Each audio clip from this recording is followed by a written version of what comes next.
Salut mes brasseurs, aujourd'hui je vais vous parler du contrôle de la température de fermentation avec le Fast Ferment.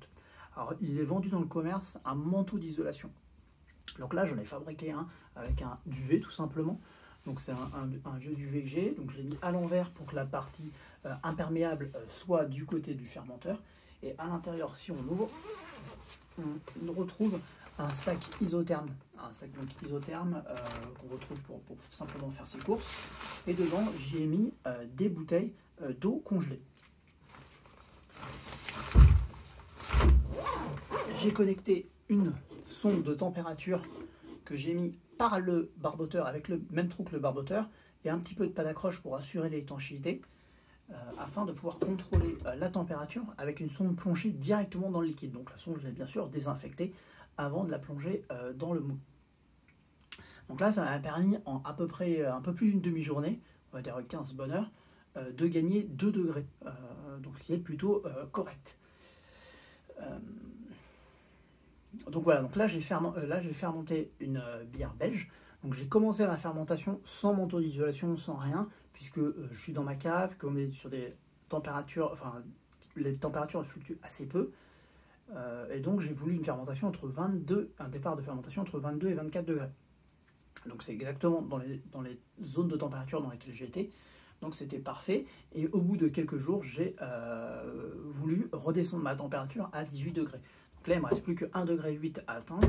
Donc ce que j'ai fait, c'est que j'ai mis mon sac en dessous, mon duvet, et j'ai mis plusieurs bouteilles d'eau glacée afin de faire descendre la température rapidement. Une fois que la température voulue sera atteinte, je vais réduire le nombre de bouteilles d'eau pour en mettre un minimum pour respecter ma température désirée. Si j'avais démarré si j'avais voulu commencer à 18 degrés, ce que j'aurais fait, c'est que j'aurais mis le manteau immédiatement et j'aurais mis des bouteilles d'eau glacée en grand nombre pour atteindre mes 18 degrés avant de mettre mes levures.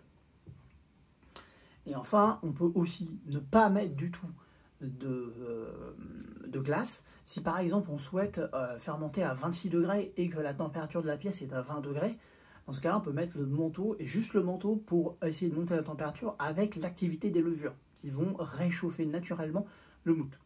Donc le fait de mettre le manteau, ça va permettre d'éviter que la chaleur développée par la fermentation ne va pas se diffuser dans la pièce, mais va bien rester concentrée, hein, exactement comme un duvet pour nous ou une couverture la nuit.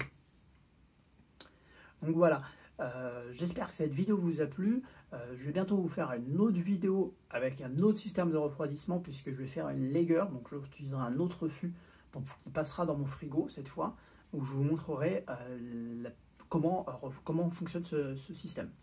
Voilà, je vous dis à bientôt. Si cette vidéo vous a plu, je vous invite à vous abonner à ma chaîne et n'hésitez pas à cliquer sur la petite cloche. Au revoir.